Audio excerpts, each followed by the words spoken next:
India TV YouTube channel को subscribe करें और बेल आइकन दबाएं। नेता बाला नांदगावरकर और नितिन सरदेसाई भी इस बैठक में मौजूद हैं। मुंबई में बीएमसी के चुनाव होने हैं, साथ ही शिवसेना बीजेपी से अलग हो चुकी है। ऐसे में सवाल है कि क्या बीजेपी और एमएनसी साथ आ सकती हैं। तो इस वक्त की बड़ी खबर हम आपको बता रहे हैं जो महाराष्ट्र की राजनीति से जुड़ी हुई है, महाराष्ट्र की राजनीति से सरोकार रखती है। और खबर बहुत बड़ी है क्योंकि पॉलिटिकल हलचल महाराष्ट्र में तेज हो चुकी है। महाराष्ट्र बीजेपी के जो अध्यक्ष हैं यानी कि चंद्रकांत पाटिल, वो राज ठाकरे से मिलने उनके घर पर पहुंचे हैं। और इस मुलाकात में जो बातें हो रही हैं वो अब से कुछ ही देर बाद पता चलेंगी। लेकिन राज ठाकरे के घर जो बैठक चल रही है उसमें राज ठाकरे अकेले नहीं हैं, उनके बेटे भी शामिल हैं। इसके अलावा एमएनएस के दो सबसे सीनियर नेता बाला नांदगावरकर और नितिन सरदेसाई भी मौजूद हैं। कयास ये लगाए जा रहे हैं कि मुंबई में बीएमसी के चुनाव होने वाले हैं, साथ ही शिवसेना बीजेपी से अलग भी हो चुकी है। और ऐसे में सवाल ये उठ रहा है कि क्या बीजेपी और एमएनएस की ये मुलाकात इसलिए रही कि कहीं ये साथ तो नहीं आ सकती। तो इस वक्त की बड़ी खबर हम आपको बता रहे हैं, बीजेपी और एमएनएस की मुलाकात चल रही है राज ठाकरे के घर पर। इस बैठक में राज ठाकरे के बेटे भी मौजूद हैं, एमएनएस के दो बड़े नेता भी इस बैठक का हिस्सा हैं। और महाराष्ट्र की सियासी हलचल जो है इस खबर के बाद तेज हो गई है। मेरे सहयोगी दिनेश मौर्य इस वक्त हमारे साथ जुड़ चुके हैं। दिनेश, महाराष्ट्र से जो ये खबर आ रही है वो जरूर महाराष्ट्र की पॉलिटिक्स को और गर्म कर रही है।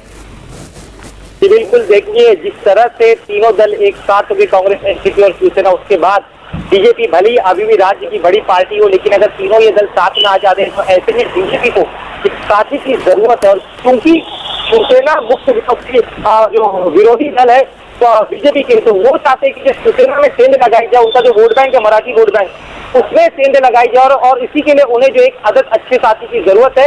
राज ठाकरे में उन्हें वो संभावनाएं दिखती क्योंकि राज ठाकरे का एक जनाधार है मराठी वोट बैंक में लेकर, और उसी मराठी वोट बैंक अपने पाले में लाना चाहते हैं। लेकिन राज ठाकरे की जो सियासत रही है अब तक, खासतौर पर उत्तर भारतीयों को लेकर जिस तरह से वो विरोध करते हुए आए हैं, तो अब अगर राज ठाकरे वो अपना स्टैंड बदलते हैं उत्तर भारतीयों को लेकर तो शायद कोई पॉसिबिलिटी हो सकती है।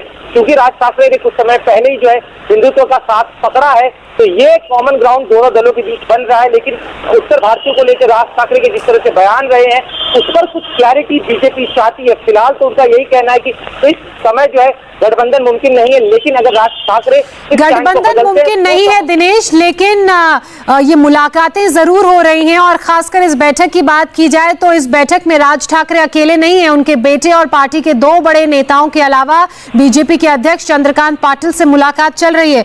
कितनी देर पहले ये शुरू हुई थी और फिलहाल क्या अपडेट? ये करीब 15 मिनट पहले ये बैठक शुरू हुई है।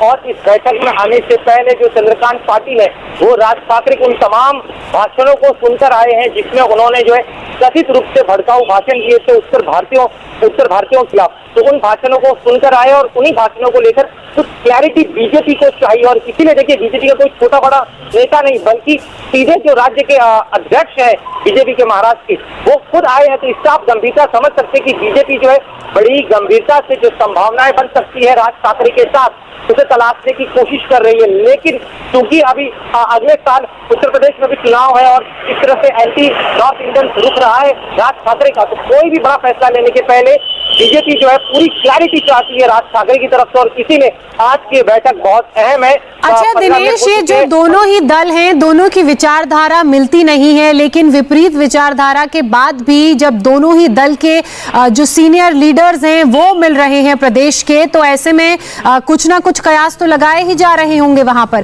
क्या ये आगामी बीएमसी चुनावों के मद्देनजर गठबंधन की खबर या ऐसी कोई पहल?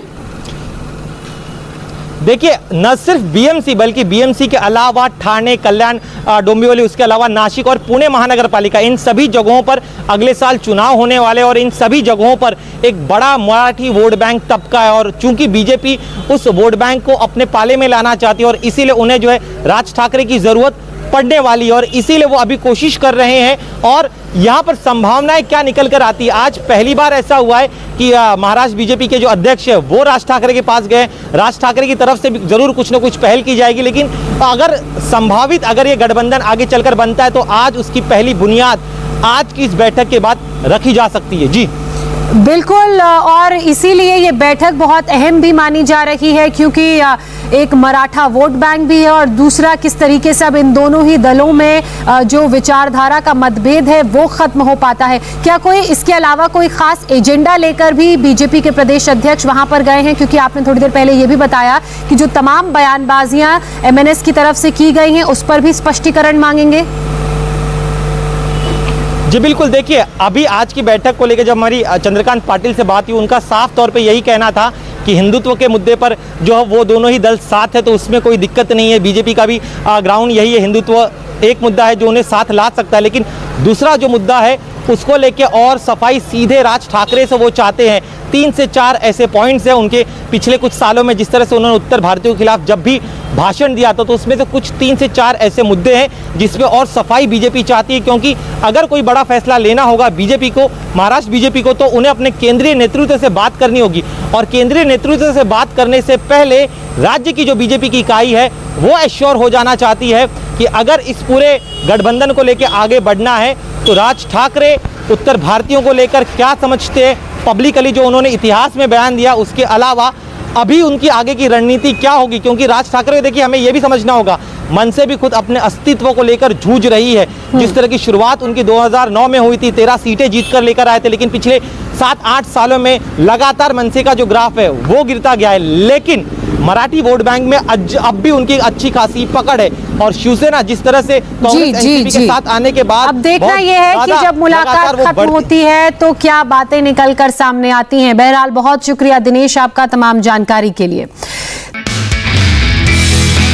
नमस्ते, मैं हूं मीनाक्षी जोशी। वीडियो और खबरों से अपडेट रहने के लिए India TV YouTube channel subscribe करें, बेल आइकन दबाना ना भूलें। जुड़े रहें इंडिया टीवी के साथ।